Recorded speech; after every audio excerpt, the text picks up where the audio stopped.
Hello student, I welcome you in the class of 9th Social Science Geography. Chapter name is Natural Vegetation and Wildlife. In this chapter, we will study about the natural vegetation found in India. What are the difference between flora and fauna? Relief feature which influence the vegetation, types of vegetation like evergreen forest, deciduous forest, mangrove forest, etc., and the wildlife, types of species of animals, birds, and which steps had been taken by the government of India to protect the natural vegetation and wildlife.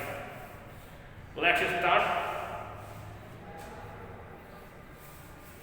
Our country, India, is very rich in the natural vegetation and wildlife. India is one of the 12 mega biodiversity countries of the world. World में जितनी भी biodiversity है, India उसमें 12th number पे आता है world में। यहाँ पर लगभग 47,000 स्पेसीज के प्लांट्स हैं।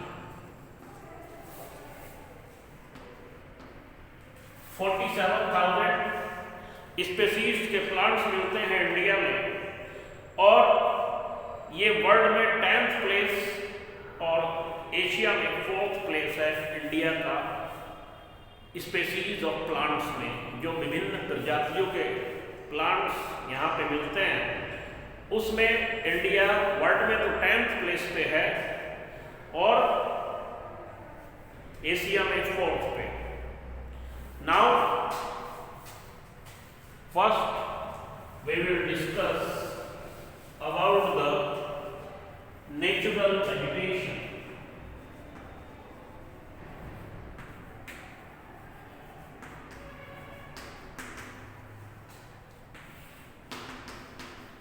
Natural vegetation refer to plant community which have grown naturally. Natural vegetation उस प्लांट कम्युनिटी को जाना जाता है जो नेचुरली उगते हैं, अपने आप उगते हैं, विदाउट ह्यूमन एड, बिना मनुष्य की सहायता से, and has been left undisturbed by human for a long time. और ह्यूमन उसको अनडिस्टर्ब छोड़ देता है बहुत लंबे समय तक। इसी को वर्जिन वेजिटेशन भी कहते हैं। वर्जिन वेजिटेशन और नेचुरल वेजिटेशन एक ही टर्म्स है। नेचुरल वेजिटेशन का मतलब है वो पौधे जो स्वतः उगते हैं बिना मनुष्य की सहायता के, और मनुष्य उनको छोड़ देता है बहुत लंबे समय तक, उनके साथ कोई छेड़छाड़ नहीं करता और वो ग्रो हो जाते हैं नेचुरली, खुद उगते हैं, खुद ग्रो होते हैं। उसको नेचुरल वेजिटेशन या वर्जिन वेजिटेशन कहते हैं। Now flora. फ्लोरा क्या होता है? The flora is used to denote of plant species of a particular area.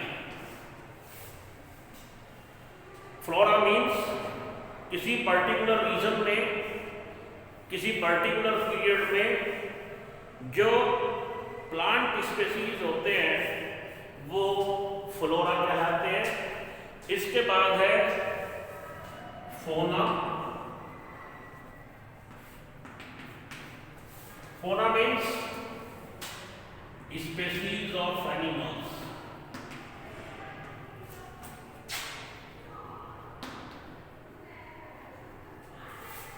Fauna means species of animal are referred to the fauna. Different type के जो animals मिलते हैं, animals होते हैं, वो फोना कहलाते हैं, और डिफरेंट टाइप के प्लांट स्पीसीज को फ्लोरा कहते हैं। अंडरस्टूड? इस बात को समझिए। Flora means different species of plants and fauna means different species of animals. Now relief features.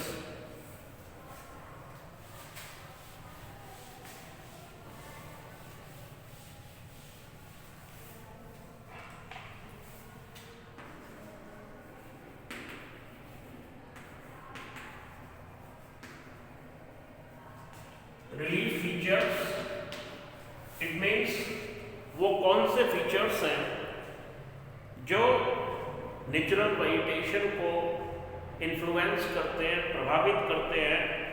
इसमें सबसे पहले है लैंड। नॉर्मली जो फर्टाइल लैंड होती है,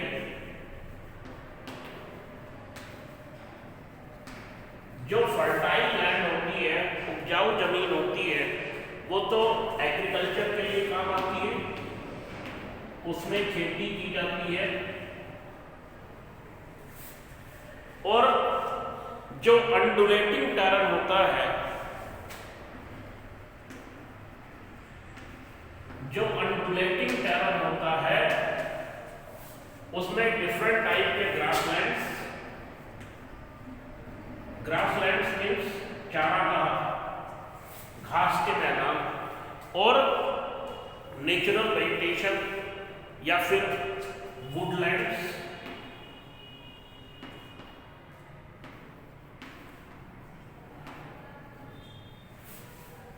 तो जमीन किस तरीके की है? यदि वो अंडुलेटिंग है, वो रफ टेरेन है, वो समतल जमीन नहीं है, और वो ज़्यादा फर्टाइल भी नहीं है, तो ऐसी ज़मीनों में ग्रासलैंड्स होते हैं, ऐसी लैंड पे, या फिर वुडलैंड्स होते हैं। और जो फर्टाइल ज़मीन होती है उसमें तो किसान खेती करते हैं। उसके अलावा नेक्स्ट फीचर है soil. Soil, different types of soil provide basic of different types of vegetation. Particular place पे कैसी वेजिटेशन होगी, किस तरीके की वनस्पति होगी, ये उसकी सॉयल पे डिपेंड करता है। फॉर एग्जाम्पल, जहाँ पे सैंडी सॉयल है, जहाँ पे रेतीली जमीन है, वहाँ पर स्कैंटी और बुशेस, थॉर्नी बुशेस होते हैं।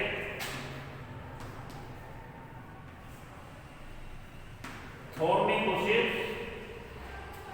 और स्कैंटी मीन्स चितरे हुए, कहीं कहीं पर दूर दूर कांटेदार झाड़ियाँ। तो जहाँ पर जमीन रेतीली होती है, जो डेजर्ट प्लेस होते हैं, जैसे इंडिया का थार डेजर्ट, तो यहाँ पर कैसे वेजिटेशन होते हैं? थॉर्नी बुशेस, ठीक है, कांटेदार झाड़ियाँ, वो भी स्कैंटी, दूर दूर कहीं कहीं पे मिलते हैं एक, ठीक है। और जहाँ पे वेट और मार्शी लैंड होती है, जहाँ पे वेट और मार्शी दलदली जमीन जो होती है, जिसमें नमी ज़्यादा होती है, तो उसमें मैनग्रोव फॉरेस्ट होती है।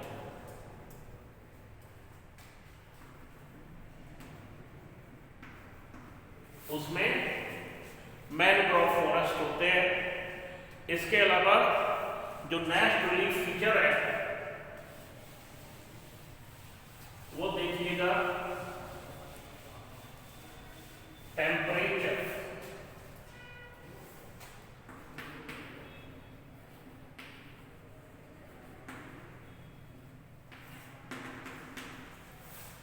टेम्परेचर, तो टेम्परेचर जो है वेजिटेशन को प्रभावित करता है, और टेम्परेचर के अलावा जो ह्यूमिडिटी है, ह्यूमिडिटी है एयर में, और जो प्रेसिपिटेशन है वो भी वेजिटेशन को प्रभावित करते हैं।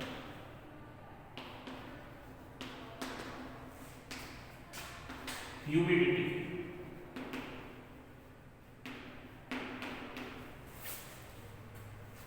क्लियर। नेक्स्ट है प्रेसिपिटेशन या रेनफॉल। रेनफॉल जो है वेजिटेशन को प्रभावित करता है। जहां पर हैवी रेनफॉल होता है वहां पर डेंस वेजिटेशन होती है। जिन एरियाज में हैवी रेनफॉल होता है वहां पर घनी वनस्पति होती है।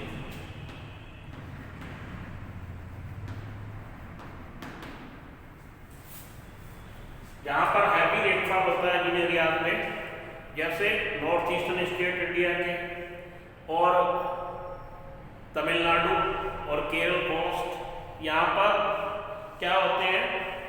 Evergreen forest. नाउ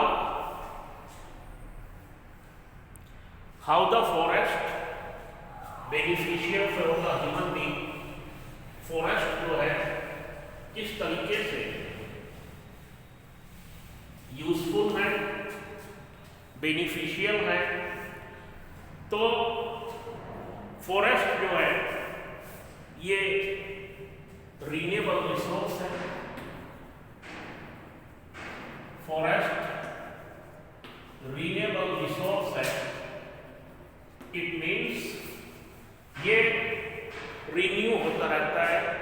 पेड़ कटते जाते हैं, नए प्लांटेशन करते जाइए तो फिर नए पेड़ उगते जाते हैं। तो ये रीनेबल है, ये खत्म नहीं होते। रीनेबल रिसोर्स है और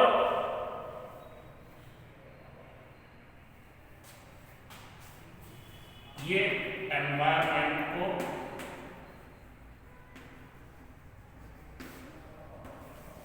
एनवायरनमेंट की क्वालिटी बना के रखते हैं। इट मीन्स जैसा कि आप लोग जानते हैं प्लांट्स जो है वो ऑक्सीजन देते हैं और जहाँ जिस एरिया में ज़्यादा प्लांट्स होते हैं वहाँ पर एयर जो होती है, जो हवा होती है वो शुद्ध होती है और वहाँ पर लोगों उस एरिया में लोगों को अस्थमा और दमा की प्रॉब्लम्स कम होती है। तो पहली बात ये है कि ये जो है एनवायरनमेंट की क्वालिटी बना के रखते हैं और दूसरी बात क्लाइमेट को मॉडिफाई करते हैं। क्लाइमेट को मॉडिफाई करते हैं। नेचुरल वेजिटेशन जो है ये क्लाइमेट को मॉडिफाई करती है। इट मीन्स जो बहुत ज़्यादा गर्मी और बहुत ज़्यादा सर्दी से बचाती है और ये इंडस्ट्रीज बहुत सारी इंडस्ट्रीज को रॉ मटेरियल प्रोवाइड करवाती है। जो फॉरेस्ट है जैसे पेपर मिल, जो फॉरेस्ट है वो बहुत सारी इंडस्ट्रीज को रॉ मटेरियल प्रोवाइड करवाते हैं। हर्बल मेडिसिन, पेपर मिल और एक नेचुरल वेजिटेशन जहाँ पे होती है तो वहाँ पे सीनिक एक अच्छा लुक और जिसको देखने के लिए टूरिस्ट जाते हैं, यानी कि ये टूरिज्म इंडस्ट्री को भी बढ़ावा देते हैं नेचुरल वेजिटेशन। और क्या करते हैं?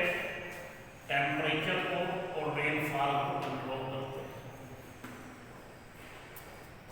टेम्परेचर एंड रेनफॉल को कंट्रोल करने का काम करते हैं। तो जो फॉरेस्ट है, नेचुरल वेजिटेशन है, ये कई तरीकों से हमारी हेल्प करते हैं। एक तो ये एनवायरनमेंट की क्वालिटी अच्छी बना के रखते हैं, दूसरे क्लाइमेट को मॉडिफाई करते हैं, इंडस्ट्रीज को रॉ मटेरियल प्रोवाइड करवाते हैं और टेम्परेचर और रेनफॉल को कंट्रोल करते हैं। साथ ही नेचुरल वेजिटेशन वाइल्ड लाइफ को शेल्टर प्रोवाइड करवाते हैं।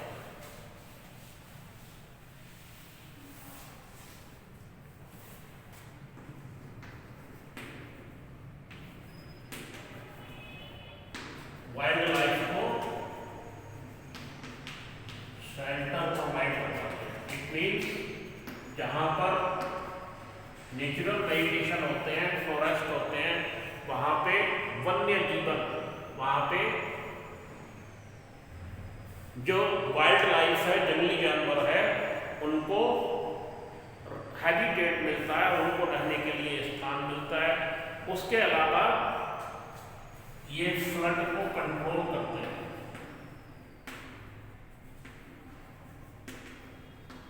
जो फॉरेस्ट होते हैं वो फ्लड को कंट्रोल करते हैं। फ्लड को कंट्रोल कैसे करते हैं?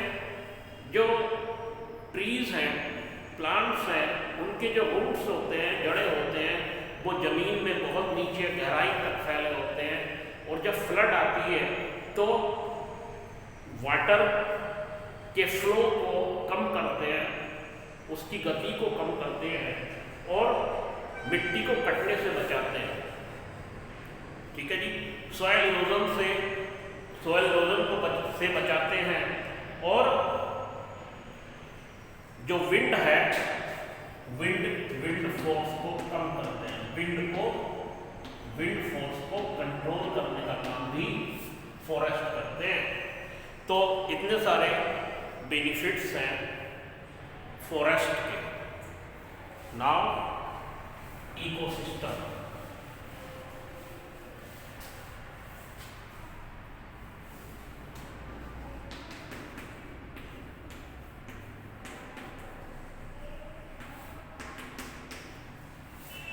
इकोसिस्टम जो प्लांट्स हैं, प्लांट्स और एनिमल्स जो हैं,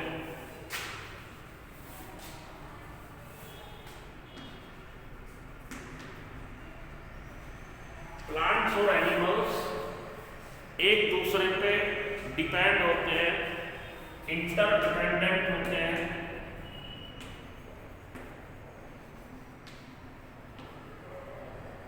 इंटरडिपेंडेंट होते हैं, एक दूसरे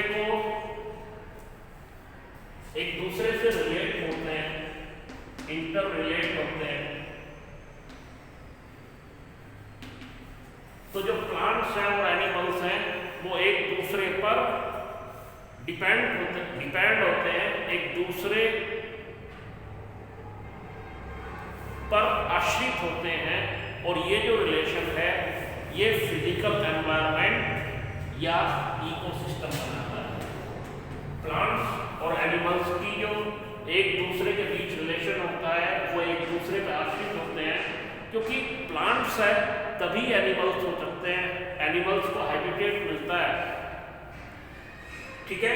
तो प्लांट्स और एनिमल्स का जो इंटरडिपेंडेंट और इंटर रिलेशन है, एक दूसरे के साथ जो सह संबंध है, वही इकोसिस्टम को क्रिएट करता है। Now remaining part of this chapter in the next video. Thank you.